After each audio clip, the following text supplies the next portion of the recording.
तो राजीव, हालांकि शेक्सपियर ने कहा था कि नाम में क्या रखा है, लेकिन ताजा जो राजनीतिक परिदृश्य में दिख रहा है तो ऐसा लग रहा है कि भाई नाम में ही सब कुछ रखा है। जब पहले विपक्षी गठबंधन ने नाम इंडिया रखा तो गहन चर्चा हुई और कहीं ना कहीं ऐसा लगा कि विपक्षी गठबंधन एक मनोवैज्ञानिक बढ़त को हासिल करने में सफल हुआ है। लेकिन अब इस बार नाम देश को लेकर हो रही है, देश के नाम को लेकर अब यहां पर यह सियासी जंग छिड़ी है। इस बार आपको क्या लग रहा है, आपका आकलन क्या कह रहा है, जनता का क्या रुख है, कौन फ्रंट फुट पर कौन बैक फुट पर नजर आ रहा है?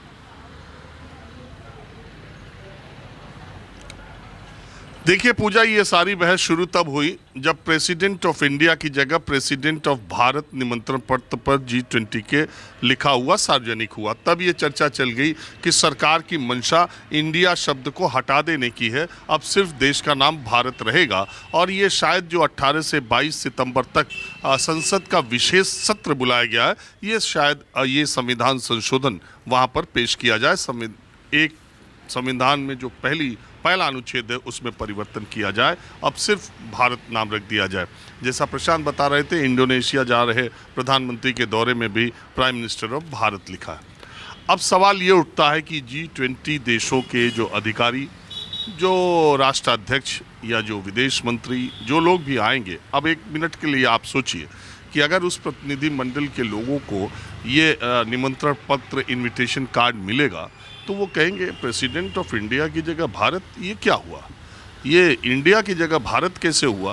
तो जो लोग जानते होंगे या जिन लोगों को ये बताना होगा कि प्रेसिडेंट ऑफ इंडिया एकाएक से प्रेसिडेंट ऑफ भारत क्यों हो गया, तो उन्हें सिर्फ एक ही जवाब सूझेगा कि सर, प्रधानमंत्री मोदी के खिलाफ इंडिया में एक पॉलिटिकल पार्टीज़ का अलायंस बना है जिन्होंने अपने गठबंधन का नाम ऐसे रखा है जो इंडिया आता है। वैसे तो INDIA है, लेकिन वो लोग अपने गठबंधन का नाम इंडिया रख रहे हैं। और सारे प्रधानमंत्री नरेंद्र मोदी के खिलाफ जो राजनीतिक दल है, उन्होंने अपने विपक्षी गठबंधन का नाम इंडिया रखा है। इसलिए इंडियन गवर्नमेंट ने ये तय किया है कि अब वो इंडिया नाम को ही हटा देंगे, अब सिर्फ भारत रखेंगे। मुझे लगता है इस जवाब के अलावा कोई दूसरा जवाब सवाल पूछने पर नहीं दिया जा सकेगा, और मुझे लगता है कि इसका दूसरा कोई कारण भी नहीं है।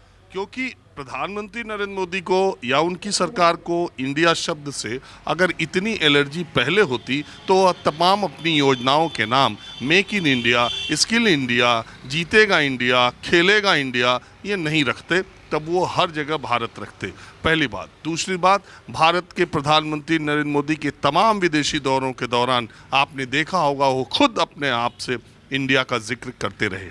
अब बात आती है, इंडिया अगर हटा ही दिया जाए तो ऐसा कौन सा आसमान गिर जाता है? निश्चित तौर पर भारत नाम रखे जाने की वकालत मैं आपको बता रहा हूँ। जब संविधान सभा की जो बहस हुई थी, अगर उस संविधान सभा की बहस में राज्यों के नाम और देश के नाम पर क्या क्या बहसें हुई हैं, बहुत बहुत मज़ेदार किस्से हैं। अपने दर्शकों को और आपके लिए भी बता दूँ, उत्तर प्रदेश का नाम जब उत्तर प्रदेश का नाम रखने की बात थी तो उत्तर प्रदेश के नेताओं और वहाँ की सभा की तरफ से आर्यावर्त नाम भेजा गया था। और संविधान सभा में जब उत्तर प्रदेश का नाम आर्यावर्त रखने की बात रखी गई कि वहाँ की विधानसभा से आया ये प्रस्ताव, तो यहाँ पर पंजाब के और दूसरे राज्यों के जो संविधान सभा में सदस्य थे, उन्होंने कहा कि ये क्या, आर्यावर्त तो पूरा हिंदुस्तान को रिप्रेजेंट करता है, पूरे इंडिया को करता है, पूरे भारत को, तो क्या ये उत्तर प्रदेश ही रहेगा? तो इसका जब विरोध हुआ तो कई और नाम सुझाए गए थे, लेकिन बाद में ये तय हुआ कि उसका पहले अंग्रेजी नाम यूनाइटेड प्रोविंस था, यूपी था, तो उत्तर प्रदेश यूपी सही रहेगा, तो उसका नाम उत्तर प्रदेश बनाने पर सहमति हुई। ठीक इसी तरह से संविधान सभा में देश के नाम को लेकर के आपको जान के ये आश्चर्य होगा कि ज़्यादातर कांग्रेस के नेताओं ने, उस वक्त कांग्रेस के ज़्यादा थे भी, तो उस वक्त ज़्यादातर नेताओं ने ये विरोध किया था BR अम्बेडकर का कि इसमें इंडिया नाम नहीं होना चाहिए। इतनी लंबी लड़ाई के बाद हम अंग्रेज़ों से आज़ादी हासिल कर रहे हैं तो हमें इंडिया नाम से परहेज करना चाहिए, हमारे देश का नाम भारत ही होना चाहिए। लेकिन उस समय के सारे प्रस्ताव जब वोटिंग के लिए आए वो प्रस्ताव गिर गए। उस समय की संविधान सभा ने ये तय किया था, क्योंकि बहुत सारी चीज़ें हम अंग्रेजों की लेते जा रहे थे। हमने वायसराय का भवन राष्ट्रपति भवन बनाया था, संसद भवन हमने अपना उसी को बनाया जो अंग्रेजों ने बनाया था, हमने नॉर्थ ब्लॉक और साउथ ब्लॉक को प्राइम मिनिस्टर का कार्यालय वहीं रखा। तो इसलिए उस समय की बात थी कि तमाम पत्राचार में जब भी अंग्रेजों से भारतीयों की बात होती थी तो अंग्रेज हम भारतीयों को इंडियन और इंडिया कह के बुलाते थे, हम अपने को भारतवंशी कहलाते थे। इसलिए आर्टिकल पहले में ही लिखा गया इंडिया दैट इज़ भारत।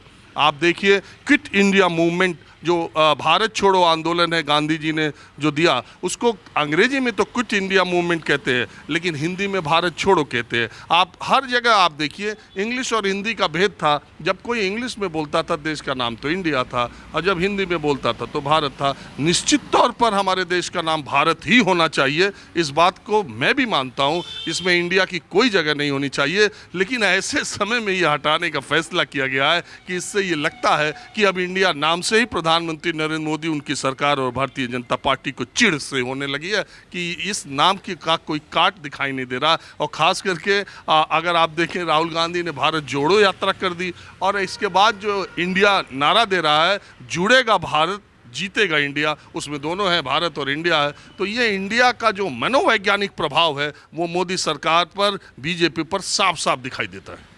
ठीक है, और वाकई में जिस तरह से आपने इतिहास यहाँ पर हम सबके सामने रखा है, वही तमाम सवाल खड़े कर रहा है आज के राजनीतिक परिवेश में। जिस तरह से सियासत अब नाम को लेकर, भारत बनाम इंडिया को लेकर जो शुरू हो गई है। तो चलिए आज इसी चर्चा को आगे बढ़ा रहे हैं। राजनीतिक मेहमान हमारे साथ जुड़ गए हैं।